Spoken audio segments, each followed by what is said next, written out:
تھے کہ انہی دنوں میں غیبی مدد سے حدیثیں حفظ ہو گئی تھی. یہ اگر ہمارے انجینئر صاحب کے جتنے بھی فالوورز ہیں وہ دیکھیں کہ آپ جو ہے وہ آپ انجینئر صاحب کو سن رہے ہیں اور وہ کہتے ہیں کہ الہام رسول خدا کے بعد اگر کوئی قائل ہو کے کسی کو الہام ہوتا ہے یا فرشتہ آتا ہے تو وہ ختم نبوت پہ ڈاکہ مارتے ہیں. تو جناب بخاری نے ختم نبوت پہ ڈاکہ مارا ہے. کیا ان کے الہام کے ذریعے سے حدیثیں کو مجرب ہے؟ وجہ کیا کہ یہ مجرب ہے؟ ان کے راوی کوئی اتنے اتقن اور باتقوا راوی ہیں یہ کتاب متقن شمار کی جائیں، یا نا ان کے اندر جو احادیث ہیں جو روایات ہیں وہ اپنے مضامین کے لحاظ سے اتنے اعلیٰ ہیں کہ ایسے جو ہے وہ یہ مجرب فیبری جو ہے یہ زندہ ہاں یہ مہینہ بھی فروری کا ہی چل رہا ہے. تو یہ جو فیبری ہے جناب فیبری یہ کہتے ہیں کہ 70,000 افراد نے امام بخاری سے احادیث سنی ہے لیکن میرے علاوہ کوئی بھی نہیں رہا، سارے مر گئے. اس کے بہت سارے جو ہے وہ دیگر اقوال جو ہے وہ موجود ہیں. تاریخ ابن کثیر یہ آپ دیکھیں، تاریخ ابن کثیر البدایہ والنہایہ وہی جلد نمبر 11 میں آپ دیکھیں. اس کے آپ جب شروع کیا ہے محمد بن اسماعیل بخاری کا ترجمہ تو کیا کہتے ہیں، یعنی آپ دیکھیں کہ ان کے ہاں جناب بخاری کتنے بڑے پائے کے عالم دین شمار کیے جاتے ہیں. یہ بڑا ضروری ہے. حافظ حدیث ہیں، اپنے زمانے میں محدثین کرام کے امام ہیں، وقت کے مقتدا ہیں. اور اس کے بعد جو بات ہے نا یہ بڑی عجیب ہے، یہ کتاب بخاری عند اللہ اس قدر مقبول ہوئی. مجھے پتہ نہیں ہے کہ آپ کو کیسے پتہ چلا کہ اللہ کے ہاں یہ مقبول ہوئی ہے. اللہ کے ہاں اس قدر مقبول ہوئی کہ عام محدثین میں قرآن مجید کے بعد انہی کی کتاب کا مرتبہ ہے. آپ کو کیسے پتہ چلا کہ اللہ کے ہاں مقبول ہوئی؟ لوگوں کے ہاں مقبول ہے تو اللہ لوگوں کے ہاں مقبول ہے. آپ اسے جو ہے وہ لوگوں کے مقبولیت کو اللہ کی مقبولیت نہ کہیں. یزید جس طرح لوگوں کے ہاں مقبول تھا اکثریت کے ہاں اللہ کے ہاں بھی مقبول. اس کا مطلب یہ نہیں کہ اللہ کے ہاں بھی مقبول ہو. اور یہ ہم بعد میں بیان کریں گے کہ عام محدثین میں ان کے ہاں جو ہے وہ قرآن مجید کے بعد رتبہ ہے یا نہیں ہے، یہ بعد میں انشاءاللہ ہم بیان کریں گے. پھر کہتے ہیں یہ کتاب عند اللہ اس قدر مقبول ہے کہ خشکسالی کے موقع پر بارش ہونے کے لیے اس کا ختم کیا جاتا ہے. جی بابے کرامتیں کتاب کی، یہ بابا نہیں ہے بابی ہے.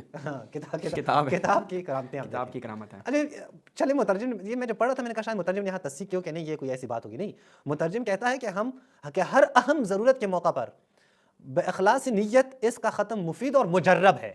صحیح بات ہے، روایتیں اس میں ایسی زبردست ہے نا تمام. وہ ہم آپ کو بتائیں گے کہ کیوں مجرب ہے، وجہ کیا کہ یہ مجرب ہے، کن وجوہات ہیں. ان کے راوی کوئی اتنے اتقن اور جو ہے باتقوا راوی ہیں کہ یہ کتاب متقن شمار کی جائیں، یا نا ان کے اندر جو احادیث ہیں جو روایات ہیں وہ اپنے مضامین کے لحاظ سے اتنے اعلیٰ ہیں کہ ایسے جو ہے وہ یہ مجرب نسخہ ہے. دونوں کا پیش کریں گے انشاءاللہ. یہ ہم آپ کو تفصیل سے انشاءاللہ پیش کریں گے اور ایک ایک بات پر ہم جب نقد کریں گے ٹھہر کر اور بہت ہی اچھے انداز میں. اور پھر بیچ میں جو تعلیقات لگتے ہیں ہمارے شہباز بھائی کی طرف سے انشاءاللہ ان سے بھی آپ مستفید ہوں گے. تو یہاں پہ کہتے ہیں کہ تمام علماء کرام نے بالاتفاق اسے مقبول کیا ہے. یہ جھوٹ ہے لیکن چلیں فی الحال ہم ایک معرفی کے نام تعارف جو ہے بیان کرتے ہیں. اور اس کے احادیث کو صحیح مانا ہے یہ بھی جھوٹی بات ہے، بلکہ تمام مسلمانوں نے اسے قبول کیا ہے. یہ تو وہی اجماع ہے جو انجینئر صاحب نے اجماع کا دعویٰ کیا، اسی کی طرح یہ بات بھی ہے.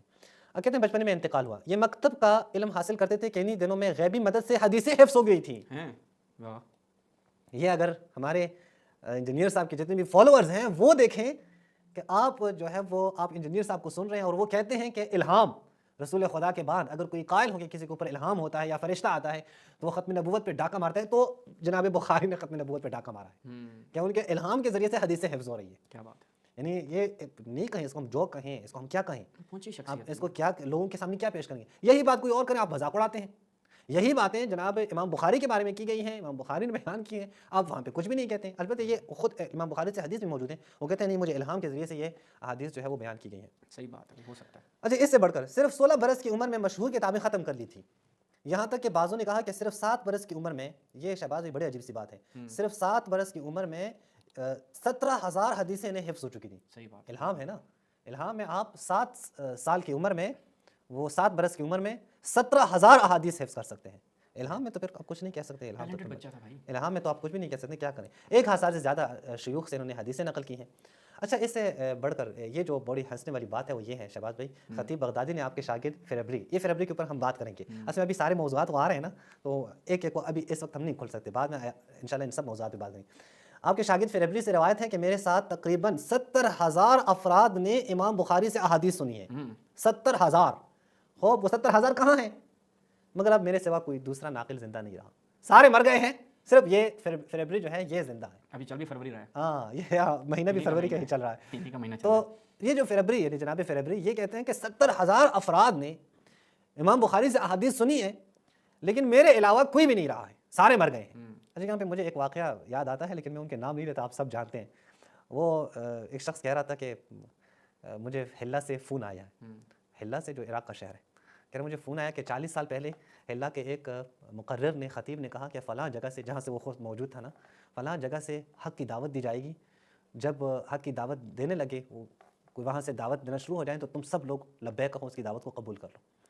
اچھا جب اس سے پوچھا گیا فون کر کے کہ یہ آپ کو کس نے کہا ہے، کہا مجھے ایک شخص، ایسے شخص نے کہا ہے جس نے اس مجلس میں وہ حاضر تھا اور خطیب کو سنا تھا، خطیب سے یہ بات سنی ہے۔ کہتا ہے کہ اس کے علاوہ کہتے ہیں یہ جس نے مجھے یہ بات سنائی ہے وہ بھی فوت ہوئے ہیں، اور وہ بتا رہے تھے کہ وہاں پہ جتنے لوگ موجود ہیں وہ سب کے سب فوت ہوئے ہیں۔ اچھا ہاں سارے فوت ہوئے ہیں، اب کیا کریں، یعنی کوئی راستہ تو نہیں ہے، کون سا راستہ اپنائیں؟ یہاں پہ کہتے ہیں جناب فیبری کہ 70,000 افراد ہیں، 70,000 افراد سارے کے سارے فوت ہوئے ہیں، صرف میں ہی باقی ہوں۔ یہ بات میں اس لیے تاکید سے کرتا ہوں کہ بعد میں صحیح بخاری سے ہم نے بحث کرنی ہے، اور صحیح بخاری کی بحث سے اس بات کا بہت ہی اہم ربط ہے، وہ یہ کہ صرف فیبری نے ہی صحیح بخاری کو نقل کیا آگے، کہ انشاءاللہ ہم تفصیل سے بحث کریں گے۔ اور یہ خود بھی کہتے ہیں، جناب ابن کثیر بھی کہتے ہیں کہ فی الحال صحیح بخاری جو لوگوں کے ہاتھوں میں موجود ہیں وہ ان کے شاگرد فیبری کے واسطے سے ہی مروی ہے، یعنی یہ ایک بات ہو گئی۔ اب آگے چلتے ہیں۔